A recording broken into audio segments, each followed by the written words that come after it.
Hey, everybody. Welcome to the first Worship Creators Roundtable, which is what this is called now, because that's what I came up with, and I forgot to ask you guys what we should call it. So, no, it's fine. Yeah, sure. It's good. It's a roundtable. I got that part right. And we're worship creators, so that works too. I am Nathan. You guys introduce yourselves. I'll go, I guess. I'm Cameron. Yes. I'm just going by the order of... I realize it now that it must not be the same for everybody. I'm Preston. No, I think it is. I think I'm just an idiot. So it had to be one of us. It's the I can see the order. It's all the same everywhere, I think. Good. All right. So today we're going to talk about live streaming on our live stream. So this is the first of a series that we're doing here on Mina Studio. We're going to do it once a month. Worship Creators Roundtable, and we're going to talk about different topics of church tech and church planning and church worship leading and all the stuff that goes into making worship happen at a church. All three of us are kind of tech people, so that'll probably be a big focus of it. But we're not just going to focus on like how to do the tech stuff. We're going to focus on like why should you do the tech stuff and if you should do the tech stuff. Mm-hmm. So yeah, once a month, join us. We got like 9 topics already, right? That we're going to do. Something like that. Yeah, sounds right. Yeah, I'm excited. So like live streaming, we're talking about on our list of possibilities is lighting and worship, the worship church calendar, and lighting. And what else is on there? Oh, Christmas. That one will be. Yeah. For people who already checked out at church calendar, I think it bears clarification like it did in our meeting. Oh, yeah, like liturgical calendar. Like a Google calendar. Yeah. Liturgical calendar. That's like not what today's about, but that's one of our, Yeah. I think when I say church calendar, most people who aren't Baptists like you guys know what I'm talking about. Maybe not. Yeah, let us know in the comments. Yeah. Let us know. Yeah. Yeah. If I say church calendar, do you think like a Google calendar that your church secretary uses, or do you think like Lent, Advent, Christmas, that kind of thing? So I'm curious. I hope it's the former, because that lends more credence to Cameron and I's argument that we have entirely too many events going on in the church. That's a whole other episode. That's another church calendar episode. Yeah. Church calendar. Church Google calendar. Okay. So today, let's start talking about live streaming. So again, we're talking about live streaming your church service. And in the broader picture, not just the live stream itself, but like the whole enchilada of hosting a church online and what all of that means. And so when we do these, I think we're always going to start with the why. I think that's missed in a lot of YouTube things, and mostly just because they're tech tutorials, so they don't need to go into the why. They figure you've already decided yes, so now I'll show you how to do it. We want to start a little bit back because we're all kind of annoying in that way. So I know, right? We're all why people. It's super annoying when there's 3 of us together. Very productive. Yeah. So let's start with the why. Okay. So let's just start with the big question. Should you live stream your worship service? A go. No. Preston, you go first.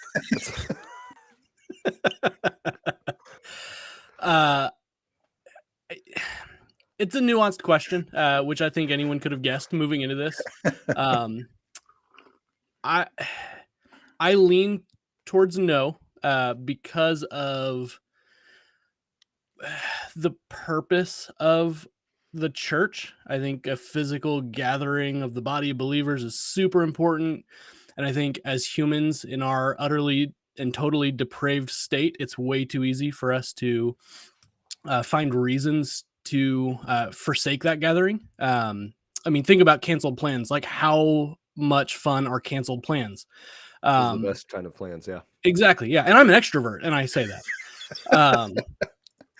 So I think it's way too easy when you have an alternative that's just so easily accessible to check out of that gathering of believers, which is prescribed in Scripture. It's not just something that we say, hey, this is kind of important, we should maybe think about doing this. Like, no, it's a like scriptural command that the body is to gather together.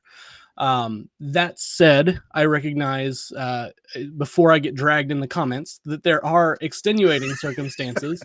There are those people that we have Like in our 2020? church body. Yeah, are you Sure, calling a yeah. global pandemic an extenuating circumstance? Is that Yeah, is that on your Take list? off your Norman? masks and get in church. No, that's not what I'm saying. We have shut-ins. We have older folks that, by the grace of God, they are able to connect through technology. So there are important things that come out of it. But I think I would tend towards the argument that that we put too many eggs in that basket, and we tend to encourage people to check out of the gathering. I think Okay. But before I realized I wanted to do something. Can we say why we have any ability to talk about any of this? I just, people are, we're not just three random guys. We do church stuff. So I Nathan am a worship leader around St. Louis. I've also done church tech all of that time, and then I obviously run these channels, mine a studio and Reawaken, and I work with a lot of churches all around the world on this kind of stuff. Cameron and Preston work at Cherokee Hills. What do you guys do? So I am the oh gosh, I have a new title now, Preston. What is it? Connection pastor. Media and connections pastor. Yeah, but I've been doing church media professionally for like over 10 years, and casually as a volunteer for well before that. So it's a world I'm well familiar with. I've been doing for a long time. See the value in it, but also see the value in thinking through why, which like Nathan said, is kind of why we're here. Yeah, and I work alongside serve alongside Cameron at Cherokee Hills. I'm a professional volunteer staff. You're a volunteer who has their own office at the church. Right, yeah. I'm a rare breed. I found my way into the church tech world. Actually, it's a long story, but I was looking for flute sheet music and ended up running sound like the next week. And we can talk about that offline sometime, but that'll be during our flute live stream. Yeah, we can do that. Yeah, that. Okay, let's get back to the topic now. Yeah. All right. You want to go or you want me to go? Oh no. Who should attack his position first? Me or you? Oh yeah, I'll attack his position. Yeah. No, I'll attack it from the. I'm like squarely maybe in the middle. I don't know what I think. I can talk myself in out of either direction on a given day. I think maybe what you said, Preston, as far as like putting too many eggs in the live streaming basket is a really good way to put that. As far as like my stance, probably, and in a lot of cases, and to your point of like people checking out, I hear it almost every week as a church who does a live stream every week. People will like, oh yeah, we were home, had a sick kid or had a thing to do, and we were gonna watch service on the road or in our living room, and then lost our time and just haven't been able to pick it up. In fact, Preston, you texted me that literally 2 weeks ago when you were home with a sick family. You're like, oh yeah, we were gonna watch the service at home, and then all of a sudden it was 11:30 and it was mostly over. So, whoops. So people have the best of intentions to catch it, but it's really, really easy to not. So I think we need to be wary of that. I think obviously like the church is meant to be together, and to exercise community, and this is where it'll get deep and could be a whole episode all on its own. I think we're working very hard to, as a culture, to redefine what it means to be connected, to redefine what it means to be together. What does community look like in 2022? For example, the three of us are on a live stream and we're hundreds of miles away from each other. Preston and I are hundreds of feet from each other, but Nathan is but we're like community. And so that's weird. And it's interesting. I think we're in a unique time where maybe holding to the hard and fast, Bible says to not forsake the gathering of the saints, in Hebrews, meant something different than, like, obviously, like when the author of Hebrews wrote that, they didn't have live streaming or Facebook or ways to engage and connect in a very real way. Like I met my wife through playing Words with Friends, right? Like what kind of world do we live in where you can connect with, that's a whole other story too. Yeah. That's a whole other story too. But we can connect with people in very real ways and very real ways. So I'm not as quick to maybe discard what online church looks like, but man, I think with it, you have to do it the right way. You have to do it with careful intentionality. And to me, I would say, like, if it looks like throwing an iPhone on a Gorilla Pod in your sound booth and then putting it on your church's Facebook page and just set it and forget it, then you might be doing more harm than good. Probably. It needs to be something that is relational, that allows people to connect, to be a part of the community. And if you can't give it that due diligence, then ultimately you're broadcasting a show that's a one-way passive experience, which describes nothing about our faith and about how God described the church. So you have to be careful. I think if you do it right and you do it well and you put people in community first, I'm all for it. If you can't do that, then like don't. Would be my I think we're also, both of you have addressed the churches that exist in our church, like our churches, but there's also the added thing of people who don't go to church at all. I think, I mean, I know it's not common, but I've heard stories of people who don't go to church at all catching somebody's live stream and then ending up at that church. Like, that's a whole nother part of it that didn't really exist before. And it is a new opportunity. So I think what you're saying about like the churches that we have in our church is true. Like the live stream is definitely a easy way for them to disengage with the church. And I've done it too. I mean, we've all done it. We're all like, right. Oh, I don't want to get out of bed. Church is on TV. Why do I have to go to church? So I think you're right. It can be damaging to your church if it's not done well. But also, we also have to look at it as it can also be something that brings people into your church. And I think that has changed. Like before COVID happened, if you were live streaming your church service, you probably weren't getting anybody that was coming in just because they're not looking for those kind of things. But now I think we have this kind of whole like lost area of people that used to maybe go to church on Sundays, but once it became, a little risky with COVID, they stopped going. They never came back. And now they just kind of browse live streams on YouTube and that sort of thing. And I think that's a giant area of people that exist and our live streams can reach out to. Like they might be looking on their thing and like, oh, that one's down the block from me. Like I'm going to watch this one and oh, this seems good. And then they might end up in your church. So I think now it all of a sudden after COVID or during COVID, unfortunately still, I think it can be an interesting tool to bring people into your church. Yeah. Well, that's kind of an interesting dynamic too, because I would definitely say if you're not posting your service or even like a podcast of it out there, for your people, like post service, like you should probably do that if you have the means at all. I would even argue that quality there. Wait, hold on. Stop, Cameron. You just turned into a robot. As you were talking about live stream quality, you started breaking up. That's about right. Is it any You're still a robot a little bit. Oh, good heavens. Yeah. Now I have an alert on my screen.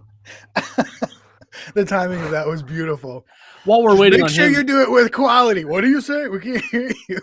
While we're waiting on him to come back to life, I would just like, as we move along in the conversation, we'll get to a point where we talk about the like, hey, should you and how do you and all that.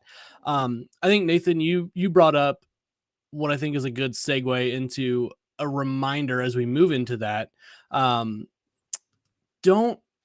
Don't look at live streaming as a way to reach your community and in turn forsake like community evangelism. Like that's still important. It's not like it's not a replacement for the importance of the church's presence in the community.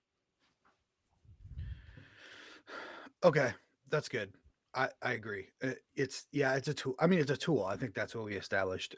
Yeah. And some of it, I mean, I think probably Preston's the farthest on it's probably not worth it. And I'm probably the farthest on heck yeah, do it. Which is perfect. That's how it is with everything, right? And I'm kind of so, but I think we all agree that we will not wholesale say that you should not have live streams, right? Preston, is that no? Sorry, I was reading Sawyer's comment. Say that again. Oh. I think we're all not saying that we shouldn't. That no one should have live streams. We're not saying that. No, absolutely not. I saying say that- weigh it with a lot of caution. Yes. We're just saying do it carefully and properly. Yes. And Yeah, consider it 100% for more sure. consider it more than the show that you're putting on. Like, it's a terrible word for it, but in this context, that's what I'm talking about. A lot of right. churches, I think, just focus on filming the show, like, and putting it out. Yeah. And I think we're all in agreement that you need to make sure that your online church is no less of a church than your in-person church Yes. is. 100%. 100%. And the church shouldn't view it that way either, because then that, takes a lot of, right pressure that we're prescribed as ministers of the gospel off of you. And you should feel that pressure. If you are proclaiming, the Lord's word, the Lord's gospel, you need to feel that weight, and you need to, bear that responsibility well. And so looking at it as anything more than, an extension of the gathering is doing it is a disservice. Yeah. Let's Yeah. put up Sawyer's comment. So Sawyer says, "Hey guys, in my experience, we've gained new members from our live stream, but also seen a decline in longtime members' church attendance. It's a tough call for sure. I bet every church in America can say that exact same thing, and it's tricky. And I think there's a lot of nuance to it. And I don't want to get into that, but there is an interesting thing happening that sometimes it is like dedicated members that leave, and that's terrible. But a lot of time it's kind of just the people who didn't really want to be there anyway, and this just gave them excuse to not be there. So whether or not that's a good thing for those people, I don't know. But that's way too long of a conversation to get into here. So, but yeah, I think every church in America can agree with Sawyer right there that that's what's happened. All right, so let's get past the why, and get into the how. And let's start with how to make it more than just a show that's on TV. Let's get into how do you make your live stream church service into a church? Like, what do you do? And I think you guys are more qualified to do this than me, because I just so like what do you guys do at Cherokee Hills to make your live streams a church? Yeah. One of the things we do, and we started doing this pretty quick, the pandemic, or I guess after the lockdown phase of the pandemic, I should say. That was to make sure that we have a scheduled, so we use Planning Center along with almost everybody else in the world. We have a scheduled position for online host, and so I have a group of people who have permissions on our social media pages or specifically Facebook, to act as the church, speak as a church, and we train them to kind of be basically what it is, online hosts. So they are in the comments there when somebody new pops in. It's, hey, how are you doing? Whatever. They're echoing some of the powerful points that are coming from the sermon. People have questions, they're able to answer that. If the pastor or anybody on staff at any point in the service references something like source or website,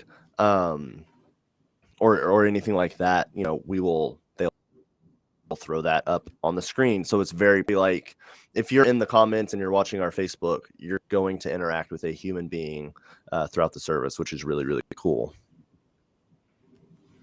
Well, I think we got it. That's the perfect time to throw up the thing we got, right? So Sure. to help you guys, if you want, so this is they do it brilliantly, I think, and they actually have a document for their church online host that they use. So we have that for you guys if you want to download it. Let's see, let me get the thing up. So if you go to this online.host.stuff.church. Nope. Online host.stuff.church. You're adding so many extra dots today. What did I say? Online host. What? You said online.host.stuff.church. Oh, it's okay. Moving on. Do what you do that. Don't do what I say. Do what the thing says on the screen. Okay. If you go there, enter your email and it'll send you the document, and it's really good. I just looked over it. It's got all these tips for online host, and it's like, hey, if the person's talking about financial struggles, here's how to help them pray. Here's scriptures. If they're talking about grief, here's how you know whether you should mute somebody who's being disruptive. Here's what Facebook does that's silly. There's all kinds of good stuff. So lots. So you should definitely have online host, and grab that doc. I'll put that up in a little later too, but grab that doc. How do you pick out online hosts? Like, who do you? So yeah, couple things. I look for people who are kind of socially comfortable. The ability to like know, like, I guess this is a weird way to put it, but like high emotional intelligence, right? Like you don't want the person who's completely socially tone deaf to be in there like rattling things off. They need to be able to So like none read of us people. could be an online host. No, yeah, you'll notice that I'm not on the list. That's why we just do live streams. Not We just do, yeah. 100%. And then actually, really, really cool. As I was like starting to put together that document for our church, kind of gathering resources, looking at what other people do. Obviously, like Life Church is one of the big ones. They do everything in the technology sphere super well. So I was like researching some of what they do, some of the other two different members of my church came to me and said, hey, I think it would be really cool if like we had people interacting like in the live streams to make people feel more comfortable. It's like, have I got a job for you? And so those two people, obviously, if they're passionate about it they're going to knock it out of the park. One thing we say a lot here is if you can marry like passion and opportunity, that's a really, really good thing. So that was one. But then, yeah, so there's a couple other people that I just kind of sought out. I knew, hey, you are socially comfortable. You like talking to people. You like meeting new people. How would you feel about doing this? Extrovert. Right. And well, funnily enough, at least one of the people on there isn't an extrovert at all. She's just good at connecting with people online. Another area that I've kind of looked for, which is somewhat easier in the pandemic phase, is people who we have a few people that are like my age or maybe even in the median adult age who are a little immunocompromised, have some health issues. They're not super comfortable coming to church, which means they can't serve. They can't really be a part of the body. So, hey, there's a login. You serve. You can be engaged. You can even be like what I would consider a leader in our church and like very like take over pastoral care. Even though you're at home and can't come here and be a part of the service, you can like be an extension of our church where you are. Really, really cool and really cool opportunity.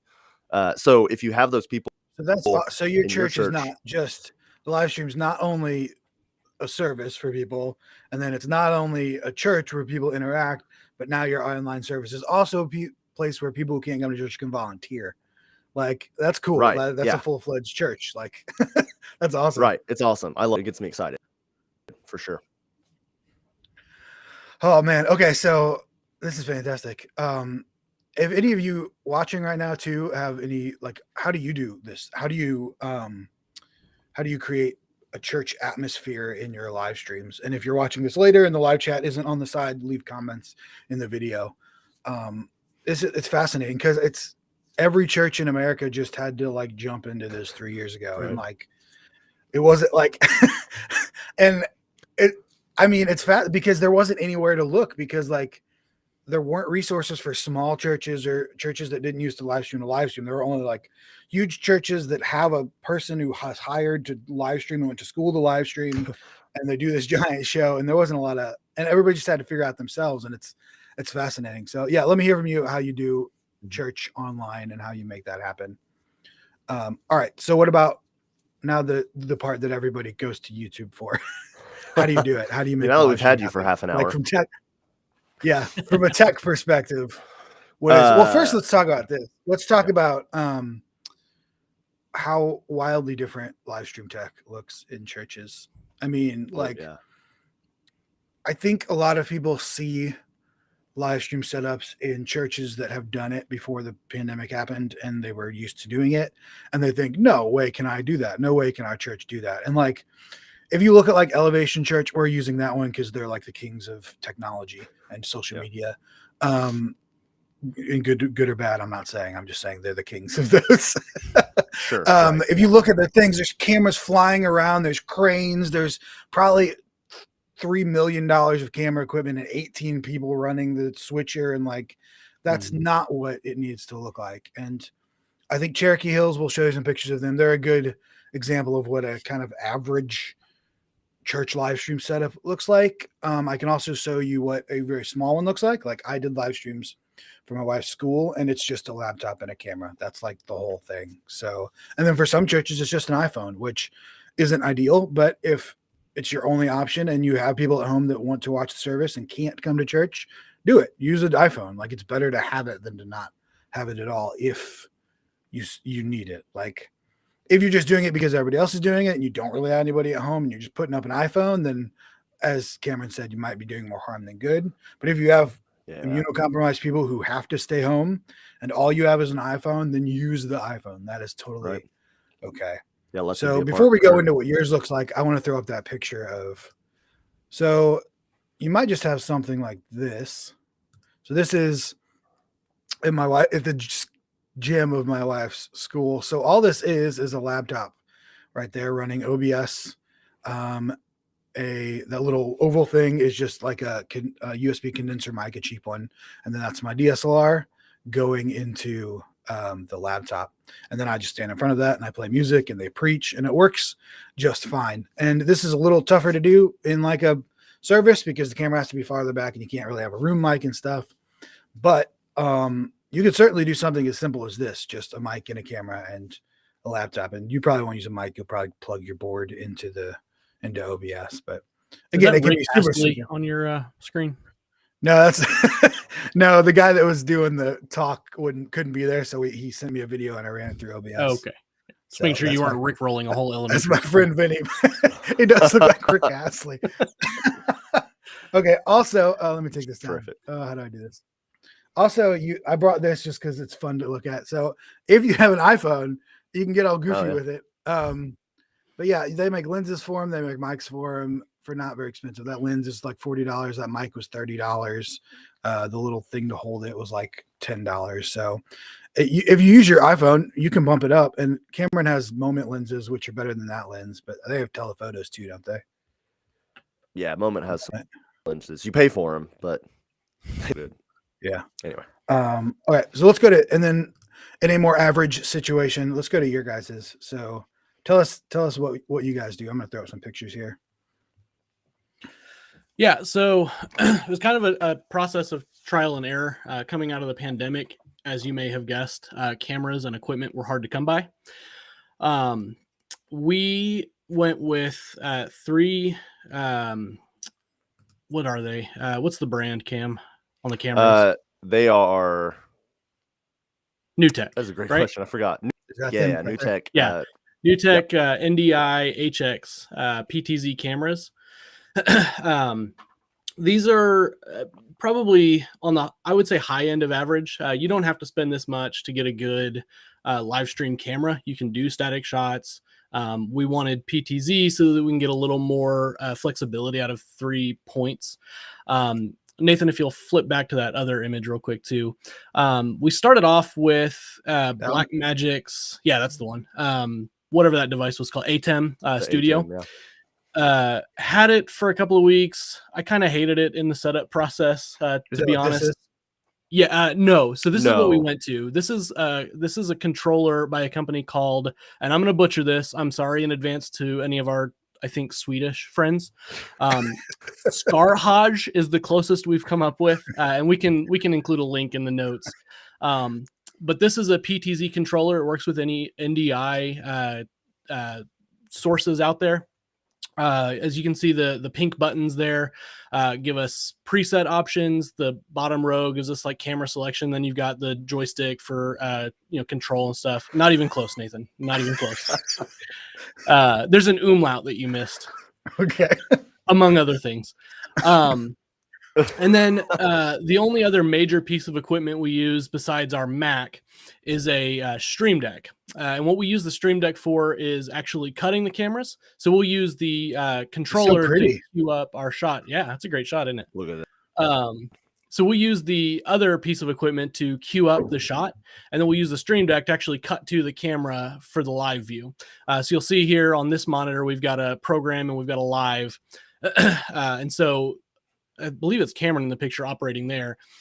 He'll get the shot lined up on the program side, and then on the feed side, you'll fire that off with the Stream Deck. And then we've also built in some things in there for lower thirds, privacy screens, stuff like that, which we can cover off here in just a minute. But overall, it's not a super complex setup. I think in total, after all the dust settled, we spent maybe 12,000, I think. Check my math on that, but off the top of my head, it's somewhere around there.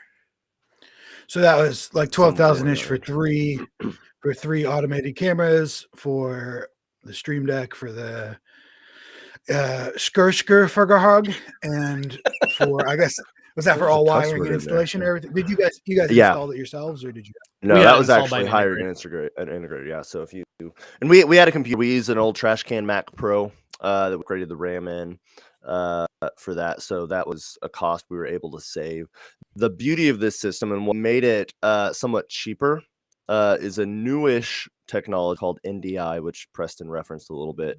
It allows you to basically do video over Ethernet, and it also has camera control like through that same thing. So it's literally just 5 cable to each. Beautiful thing about NDI is you get like alpha channel transparency. So our Pro Presenter computer sends a transparent like image or text is on the screen over to our OBS computer.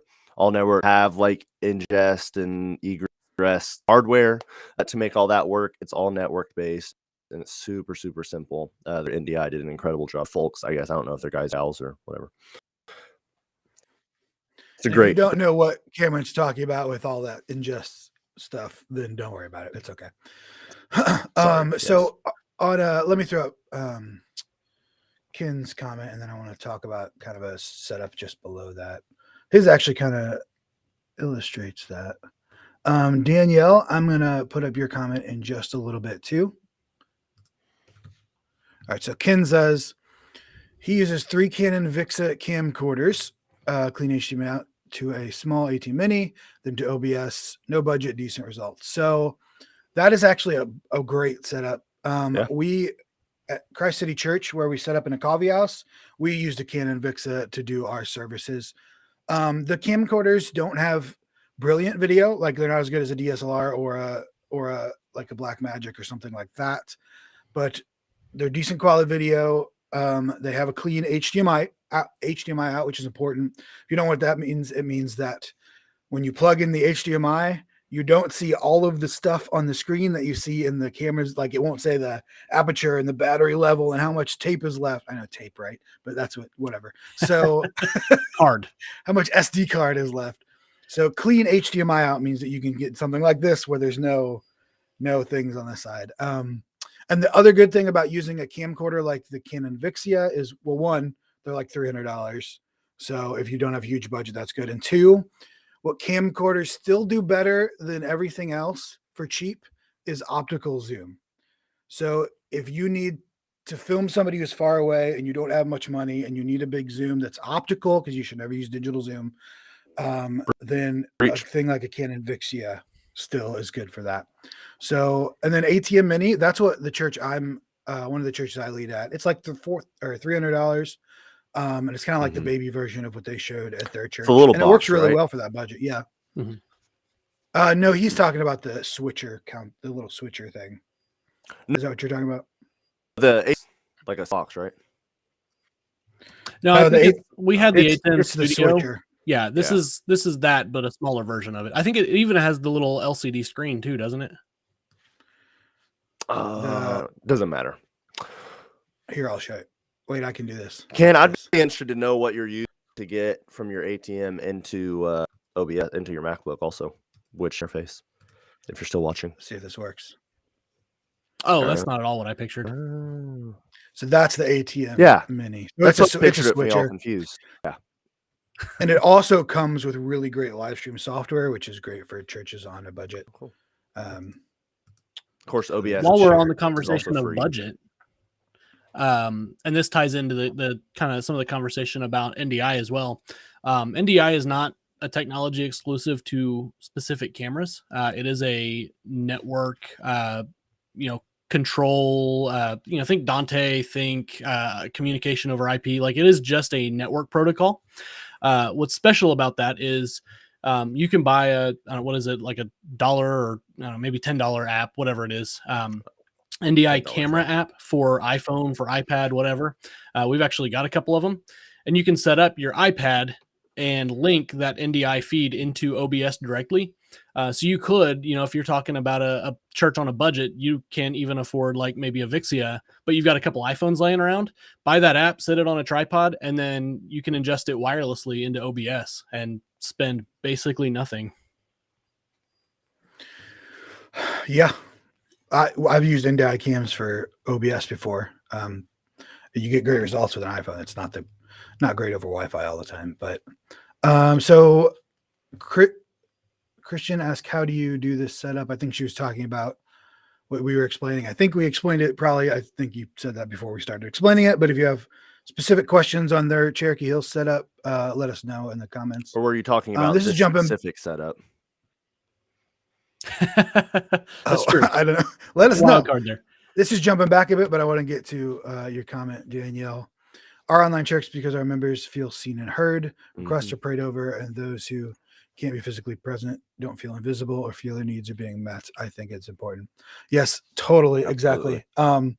And again, that guide that we have here will go over all that stuff, and people, it helps the online host know how to deal with things like that. And there's like it's awesome because it gives you like scriptures. Like if somebody's talking about grief, gives you tips of how to pray for him, gives you like scriptures to go with it and all kinds of stuff. So again, yeah, go download that. That's an online host guide that you can give out to your actual online hosts. And then also, if you have any questions, you can email us right there at that address, questions@stuff.church.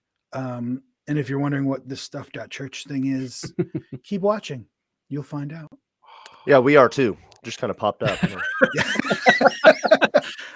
Wow, us, Nathan. Never seen that before. All right. Just a second.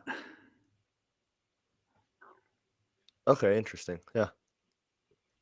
Okay, sorry, we're reading comments and stuff. I guess I just now learned that you can run a DI box backwards. Haven't you been playing guitar for like your entire life? Yeah, I don't go the wrong direction though. Well, no, but I mean, I guess you spend enough time around DI boxes.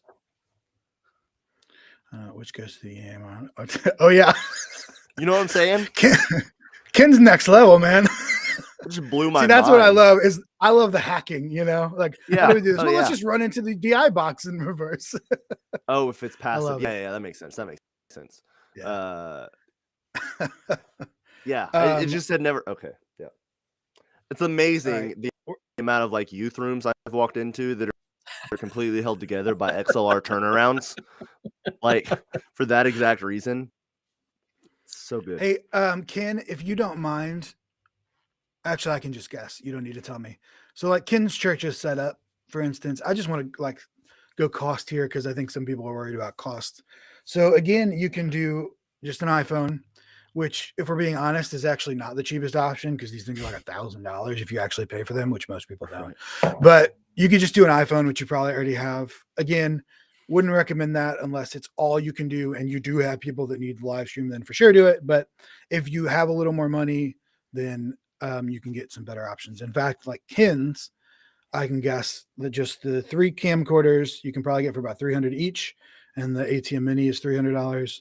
So that's $1,200 plus, the computer, which you might already have, and then any cables. And you can get a pretty decent live stream setup that way for just, less than $2,000 for sure. City on a Hill that I am at, they have an ATM Mini, and then they have a Blackmagic Pocket Cinema or whatever that one is.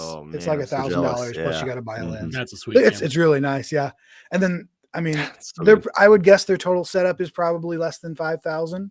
So that's kind of a step up, and you can have that. It's just one camera, but you can, since it's 4K, you can like zoom in and such.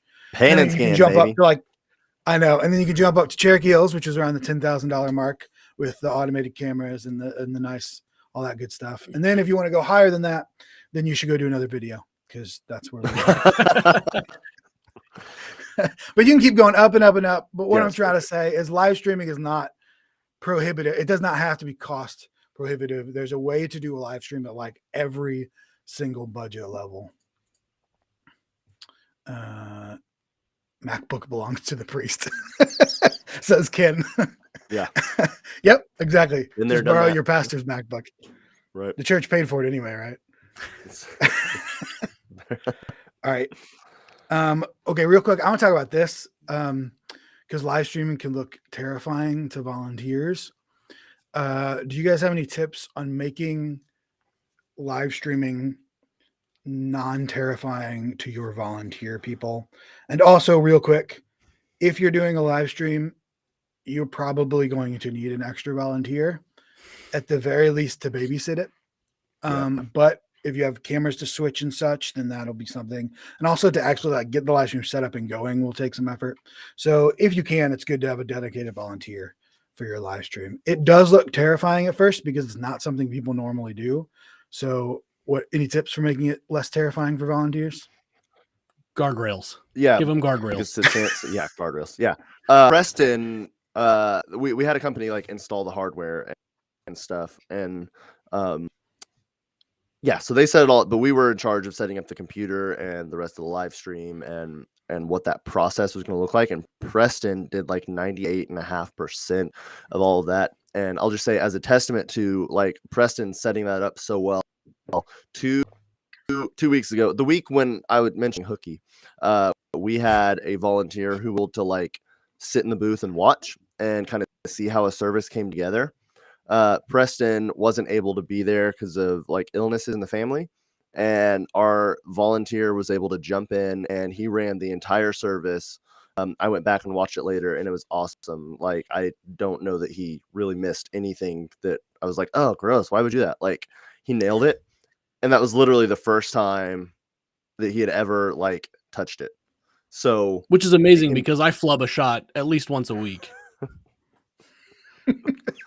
That's yeah. So Preston, talk about your set and like just your mentality with setting that up, and have to go into like all kinds of detail, but yeah, for sure.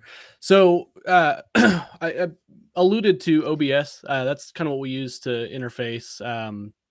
Bring in everything and push it out. We have lower thirds and stuff. So, as mentioned, it can seem really daunting with everything that's going on. But it's structured in such a way, the scenes and everything, the only time anyone has to really interact with OBS or the things kind of containerized therein is to just change like what file we're referencing. So for instance, we overlay a lower third to introduce, the pastor, whoever's speaking, the worship leader for that Sunday.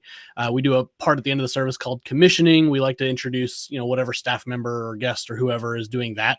Those things are baked into OBS, and it's just the push of a button on the Stream Deck to fire that lower third off. The only other time a volunteer has to think about how that works is when they associate which file goes with that. And that's just as simple as a double click and choose the name from the list. And then from there, Nathan, can you pull up that shot again? I think it was in the controller, maybe somewhere. I have like a shot list that's printed out. Yeah, there's another one where you can see that piece of paper a little more clearly. Kind of that one. Zoom enhance. Yeah. I don't have that option. I'm sorry. Okay, so as Nathan is manically shifting, is that through it these in the photos, background there? Yeah, that piece of paper. Yes. Yeah, there's a piece of paper in the background there. Basically, what that is 3 columns, and then 9 positions in the rows. So you basically match up the rows and columns, and that tells you what like kind of the general position for that camera should be on that preset.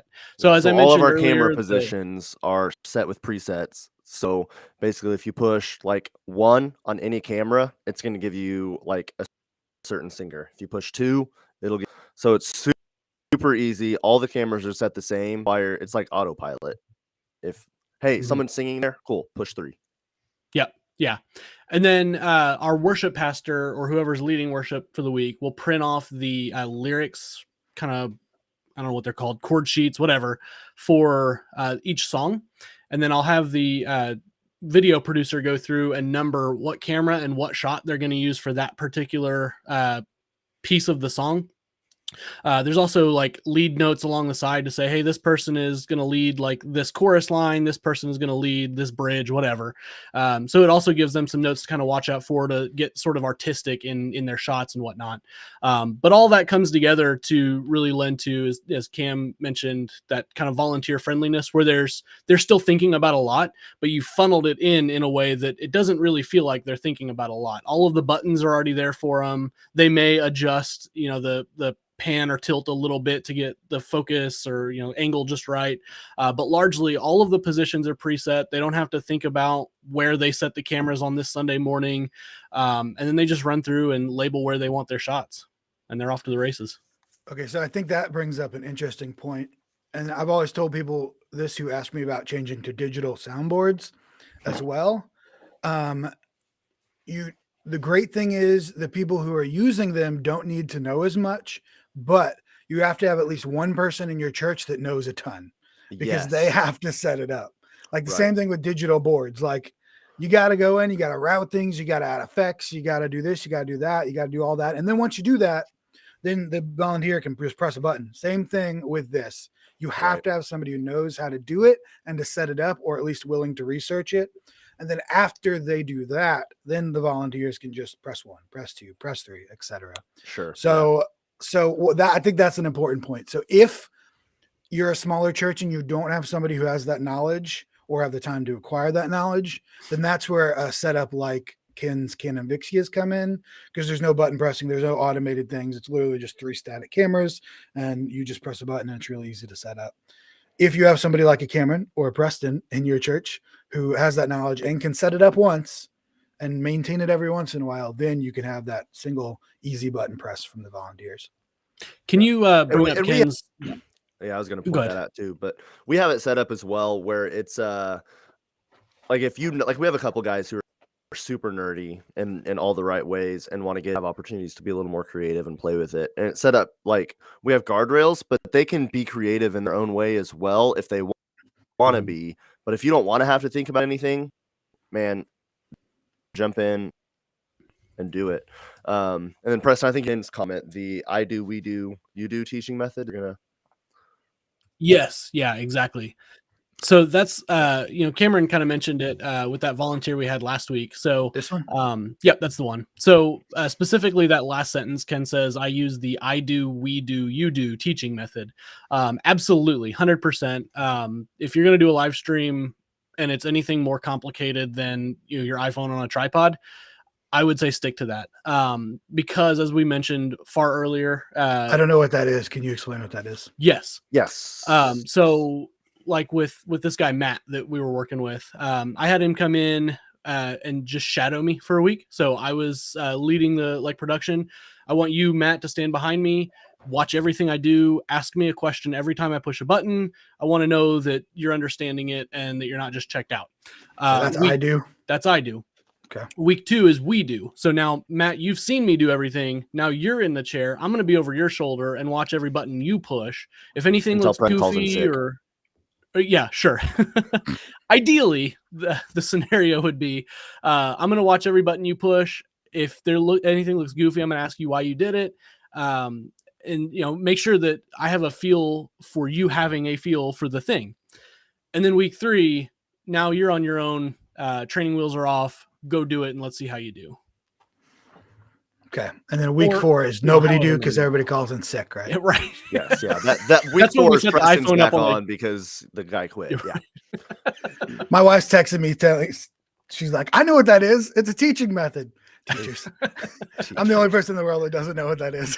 Yeah, no, it's so good. Okay. That's what we use. Sometimes we'll stretch it out to 4 weeks. There's kind of an extra little intermediate step you can do in there. But yeah, it's you watch, I do, together, I watch, you do, and then you do on your own. Super valuable. Okay, we've talked about a billion things today. So before we end, let's real quick kind of go through what we did in like a minute or less and kind of recap what we said.